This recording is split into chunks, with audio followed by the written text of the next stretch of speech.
Hello అండి. ఈరోజు వీడియోలో మనం బ్లౌజ్ కటింగ్ అనేది నార్మల్‌గా మనం క్రాస్ కటింగ్, స్ట్రెయిట్ కటింగ్ ఇవన్నీ చేస్తుంటాం కదా! అదే ఈ వీడియోలో పెద్దవాళ్ళకి అంటే ఒక 60 ఇయర్స్ దాటిన వాళ్ళ బ్లౌజ్ ఉంటది కదండీ! వాళ్ళకి ఎటువంటి కట్ అయితే కట్ చేయాలి, ఎలా కట్ చేసుకోవాలి అనేది ఇక్కడ మీకు ఆది బ్లౌజ్ యూజ్ చేస్తూ చూపిస్తాను. ఎండ్ వరకు చూడండి. ఫస్ట్ అయితే ఇక్కడ నేను తీసుకున్నది ఆది బ్లౌజ్ అనమాట. ఆది బ్లౌజ్ వచ్చేసి నడుము హైట్ చూస్తున్నానండి, బ్యాక్ సైడ్ హైట్. మనకి బ్యాక్ ఎంత పొడవుండాలి అనేది చూసుకోవాలి. ఫస్ట్ అయితే ఇలా షోల్డర్‌ని సెంటర్‌కి ఫోల్డింగ్ చేసుకొని, పైన షోల్డర్ దగ్గర నుంచి పట్టుకోవాలి టేప్‌ని.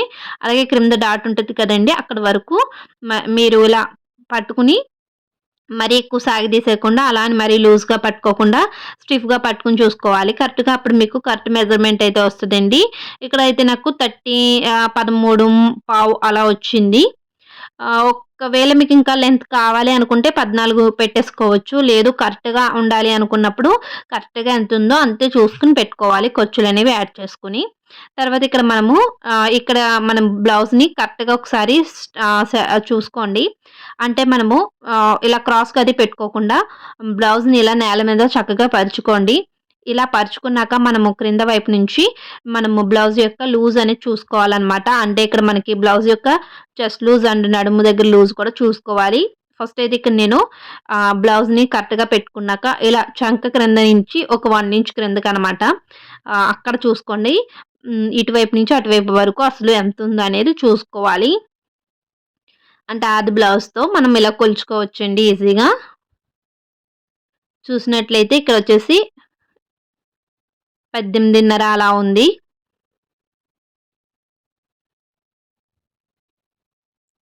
చూసారు కదా! 18 ½ ఉంది. అంటే మనము ఫోల్డింగ్‌లో కట్ చేసుకున్నప్పుడు దానికి మిడిల్‌కి చూసుకోవాలి. అంటే మనకి దగ్గరగా 9.5 అలా వస్తదండి. ఇక్కడ 9.15 అలా వచ్చింది. తర్వాత మనకి క్రింద లూజ్ వచ్చేసి కొంచెం తక్కువే ఉంటుందండి. మన చెస్ట్ లూజ్ కన్నా నడుము లూజ్ తక్కువుంటుంది. చూసారా ఇక్కడ 16.5 అలా వచ్చింది. ఇది కూడా మనము ఫోల్డింగ్‌లో కట్ చేసుకున్నప్పుడు మిడిల్‌కి ఫోల్డ్ చేసుకొని ఎంతైతే వస్తుందో అంత పెట్టుకోవాలి. ఎక్స్‌ట్రా ఖర్చులు యాడ్ చేసుకొని. అవన్నీ కూడా నేను మార్కింగ్ చేసేటప్పుడు ఎలా మార్కింగ్ చేస్తాననేది చూపిస్తానండి. జస్ట్ ఇప్పుడు మీకు అసలు మెజర్‌మెంట్స్ ఎలా తీసుకోవాలని చూపిస్తున్నాను. ముందు మనకి 3 మెజర్‌మెంట్స్ ఉంటే సరిపోతుందండి. మనకి సైజ్‌ని బట్టి బ్లౌజ్ యొక్క సైజ్ ఎంత పెట్టుకోవాలి ఏంటనేది కూడా అర్థమవుతుంది. అది ఏ సైజ్ అనేది కూడా మనకి ఐడియా వస్తుంది. అంటే స్మాలా, బిగ్గా, మీడియమా అనేది. ఇది మీడియం సైజ్ అనమాట. తర్వాతొచ్చేసి ఇక్కడ నేను ఒక బ్లౌజ్ పీస్ అయితే కాటన్‌ని నార్మల్ బ్లౌజ్ పీస్ ఉంటది కదా! 80 సెంటీమీటర్స్‌ది అది తీసుకున్నాను. తర్వాత ఇది నార్మల్‌దే కాబట్టి మనము ఏమీ తడుపుకోవాల్సిన అవసరం లేదు. ఇక్కడ మనకి లెంత్ సరిపోవట్లేదు అన్నప్పుడు ఈ స్ట్రెయిట్ కట్ వస్తుంది కదండీ! అందుకోసం నేను హ్యాండ్స్ కూడా కొంచెం లెంత్ ఎక్కువగానే ఉంటాయి. పెద్దవాళ్ళ బ్లౌజ్ కాబట్టి మనం సరిపడా ఫోల్డింగ్ చేసుకోవాలి ముందు ఒక వైపు నుంచి. ఇక్కడ మనకి ఈ లైన్ ఉంటది చూసారా? అక్కడికి ఇలా కొంచెం ఫోల్డింగ్ చేసుకున్నాను. ఎందుకంటే మనకి 9.5 ఇంచెస్ వచ్చింది కదండీ ఖర్చు. ఒరిజినల్ ఫోల్డింగ్‌లో చెస్ట్ లూజ్ అనేది. దానికి ఒక 2 ఇంచెస్ యాడ్ చేసుకోండి. 11 ఇంచుల దాకా మనకి ఈ ఫోల్డింగ్ ఉండాలనమాట. 11 ఇంచుల ఫ్యాబ్రిక్ ఉంటే మనకి ఈ బ్యాక్‌కి, ఫ్రంట్‌కి కూడా సరిపోతుంది. తర్వాత మిగిలిన ఫ్యాబ్రిక్‌తో మన హ్యాండ్స్ అనేవి తీసుకోవచ్చు. ఫస్ట్ వచ్చేసి ఆర్మ్ వచ్చేసి ఇక్కడ మనం 6 ఇంచెస్ వరకు పెట్టుకోవాలండి. ఎందుకంటే మనకి నెక్ అనేది డీప్ తక్కువ ఉంటుంది కదా పెద్దవాళ్ళకి. కాబట్టి నెక్ డీప్ తక్కువ ఉన్నప్పుడు మనము 6 ఇంచెస్ తీసేసుకోవాలి. అలాగే కింద ఆర్మ్ హోల్ కూడా 6 ఇంచెస్‌కి మార్క్ చేసేసుకొని ఎల్ షేప్ డ్రా చేసుకోండి. ఇక్కడ 1.5కి మార్క్ చేసుకోండి లైన్ అనేది. 1.5కి మార్క్ చేసుకొని ఇక్కడ ఒక కర్వ్ తీసుకోవాలి. రౌండ్ షేప్ అయితే తీసుకోవాలి ఇలా మీరు. మీ దగ్గర యూ షేప్ స్కేల్ ఉన్నట్లయితే ఈజీగా తీసేసుకోవచ్చు. లేదు అంటే జాగ్రత్తగా ఇలా చక్కగా తీసుకోండి. తర్వాత ఇక్కడ మనము 6 ఇంచెస్ తీసుకున్నాం కదా! 6 ఇంచులు. 6 ఇంచులు తీసుకున్నాం కదా! తర్వాత అది అలా ఉంచేయండి. తర్వాత మనకొచ్చేసి చెస్ట్ లూజ్ అనమాట 9 ½ మిగతాది ఖర్చు. ఇక్కడ మనకి పై వైపున తీసుకుంటే సరిపోతుంది. క్రింద మనం డాట్స్ అవి వేసుకున్నాక ఎక్స్‌ట్రా ఉంటే ఖర్చులో కుట్టేసుకోవచ్చండి. మనకి లెంత్ వచ్చేసి 13.5 ఉంది. మనం కావాలంటే ఒక హాఫ్ ఇంచ్ యాడ్ చేసుకోవచ్చు. అదే మీకు కావాలి పెంచుకోవాలి అనుకుంటే తర్వాత షోల్డర్ దగ్గర జాయింట్ కోసం ఒక హాఫ్ ఇంచు, అలాగే క్రింద నడుము పట్టీ కోసం ఒక హాఫ్ ఇంచ్ అన్నట్టుగా 1 ఇంచ్ ఎక్స్ట్రా తీసుకోండి. 1 ఇంచ్ అవసరం లేనప్పుడు, పొడవు ఎక్కువైపోతుంది అనుకున్నప్పుడు తక్కువ మార్జిన్ పెట్టుకునే వాళ్ళు ఉన్నట్లయితే 1 ఇంచ్ తీసుకోకుండా ముప్పావు తీసుకోండి. అవి యాడ్ చేసుకొని మీరు క్రింద ఒక స్ట్రైట్ లైన్ అయితే వేసుకోవాలి. ఇక్కడ మీరు నడుము పట్టీ యాడ్ చేసుకుంటే మనకి ఈ మెజర్‌మెంట్ సరిపోతుంది. లేదు మేము నడుము పట్టీ కూడా ఈ ఫ్యాబ్రిక్‌నే ఫోల్డింగ్ చేసి కుట్టుకుంటాం అన్నట్లయితే మీరు ఒక 1 ½ ఇంచ్ ఎక్స్ట్రా తీసుకోవాలి. అంటే మీరు ఇక్కడ నేను 14 తీసుకోమన్నప్పుడు ఈ మీరు 15 తీసుకోవాలన్నమాట. 15 కాదు, 1.5 ఎక్స్ట్రా తీసుకోవాలి. అంటే 15.5 వరకు తీసుకోవాలి. తర్వాత ఇక్కడ మనము పైన ఆర్మ్ హోల్ అండ్ షోల్డర్ వచ్చేసి 6 ఇంచెస్ తీసుకున్నాం కదా! ఆ 6 ఇంచెస్‌లో 3 ఇంచెస్ మనకి షోల్డర్ కోసము, అలాగే 3 ఇంచెస్ నెక్ డీప్ కోసము. ఇక్కడ మీరేం చేస్తారంటే క్రిందన 2 ½ తీసుకోండి నెక్ రౌండ్ దగ్గర. ఎందుకంటే మనకి పైన 3 తీసుకున్నట్టు క్రింద కూడా 3 తీసుకున్నట్లయితే అది నెక్ వెడల్పు ఎక్కువైపోతుందండి. పెద్దవాళ్ళు అంత వెడల్పు తీసుకోరు కాబట్టి మీరు 2.5 తీసుకుంటే సరిపోతుంది క్రింద సైడ్‌న. సేమ్ మెజర్‌మెంట్స్‌తో మనం ఫ్రంట్ వైపుకి కూడా మార్కింగ్ చేసేసుకుంటాము. కాకపోతే నెక్ డీప్ మనము అటు సైడ్ 8 ఇంచెస్ పెట్టుకున్నాము నెక్. ఇక్కడ వచ్చేసి 6 ఇంచెస్ లేదా 5 ½ పెట్టుకుంటే సరిపోతుందనమాట.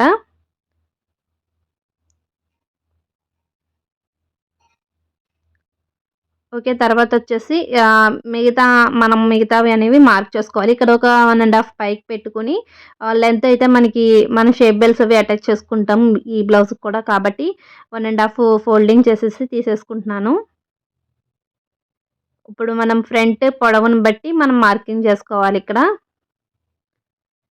ఇక్కడ మనం చంక దగ్గర కూడా కొంచెం లోతు తీసుకోవాలి. ఎలాగైతే మనం నార్మల్ బ్లౌజ్‌కి లోతు అది తీసుకుంటామో సేమ్ అదే విధంగా వీటికి కూడా లోతు అది తీసుకోవాలి. అంటే మనకి మారేదల్లా ఏంటి అంటే స్ట్రెయిట్‌గా పెట్టేసుకుంటాము. మనం నార్మల్‌గా అయితే ఎలా పెట్టుకుంటాము, క్రాస్‌గా పెట్టుకుంటాం కదా! ఇక్కడైతే స్ట్రెయిట్‌గా పెట్టుకొని కట్ చేసుకోవాలి. తర్వాత క్రింద మనం 3.5 ఇంచులకి ఒక మార్కింగ్ పెట్టుకోవాలి ఆ లైన్ మీద. తర్వాత హైట్ ఒకసారి చూసుకోండి. హైట్ వచ్చేసి ఇక్కడ మీరు 12.5 ఉండేలా చూసుకోండి. లేదు అంటే ఒక హాఫ్ ఇంచ్ పెంచుకుని 13.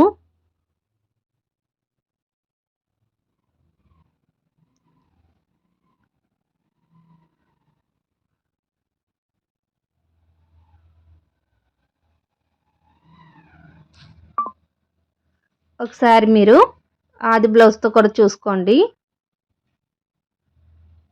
ఎంత అంటే షోల్డర్ దగ్గర నుంచి మెయిన్ డాట్ వరకు పట్టుకొని చూసుకోవాలి ఫ్రంట్ సైడ్‌న. అది ఉన్న దానికన్నా ఒక హాఫ్ ఇంచ్ ఎక్స్ట్రా పెట్టుకొని మార్కింగ్ చేసుకోవాలి. మనకి పై గీత సరిపోతుందండి. తర్వాత ఇటు సైడ్‌న ఒక హాఫ్ ఇంచ్ పైకి పెట్టుకొని, అలాగే ఇటు సైడ్ కూడా 1 ఇంచ్ పైకి పెట్టుకోవాలి. ఈ మూడిటిని కలుపుకోవాలండి.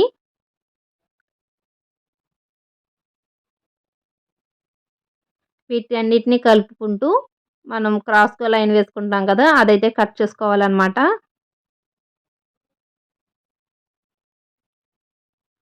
అలాగే ఫ్రంట్ లోతు తీసాము చంక దగ్గర, అది కూడా కట్ చేసుకోవాలి.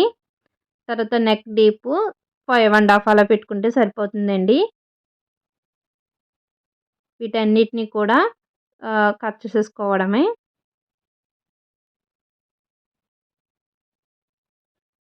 ఇంకా లోతు తీసింది కూడా మనం క్రింద వైపున లోతు తీసాం కదా! అది కట్ చేసుకోవాలి పై వైపుది కాకుండా.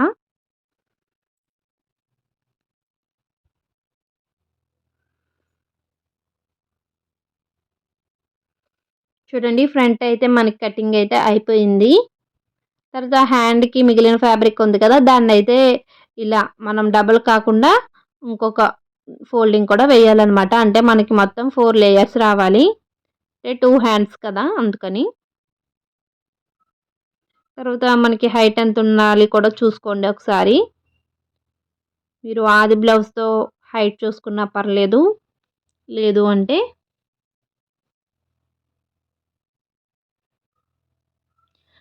మీకు మెజర్‌మెంట్ ఏమన్నా ఉన్నట్లయినా అలాగైనా తీసుకోవచ్చండి.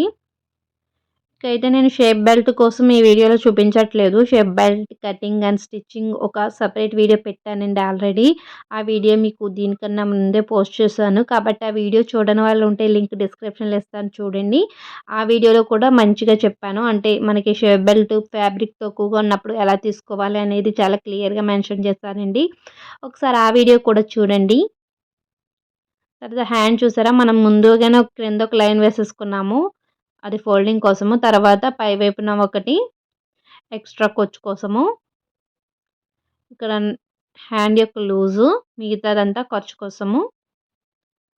ఆ తర్వాత ఇక్కడ మనకి కొంచెం పీసెస్ అయితే పడతాయన్నమాట. చూడండి లైట్‌గా మనకి మార్జిన్‌కి తక్కువ ఉంది కదా ఫ్యాబ్రిక్ అనేది. సో, మీరు క్రాస్ పీసెస్ అనేవి యాడ్ చేసుకోవాలి చంక వైపున, పై వైపున. హ్యాండ్స్‌కి పై వైపున. తర్వాత ఈ మార్కింగ్స్ అన్నిటిని కూడా మనము కలుపుకోవడమే. జస్ట్ ఇలా లైట్‌గా కర్వ్ తీసుకుంటూ హ్యాండ్స్ మార్జిన్ వైపుకి పెట్టేసుకోవడమే. ఇక్కడ మీకు కొంచెం తక్కువొస్తుందండి. అవి మనం యాడ్ చేసుకోవాలి స్టిచ్చింగ్ చేసేటప్పుడు. ఈ విధంగా మనము కట్ చేసేసుకోవడమే మిగతా పార్ట్ అంతా. ఫ్రంట్ హ్యాండ్ యొక్క లోతనేది ఎప్పుడూ కూడా స్టిచ్చింగ్ చేసినప్పుడు తీసుకుంటే కన్‌ఫ్యూజ్ కాకుండా ఉంటారండి. కాబట్టి ఇక్కడ నేను కటింగ్‌లో అయితే చూపించట్లేదు.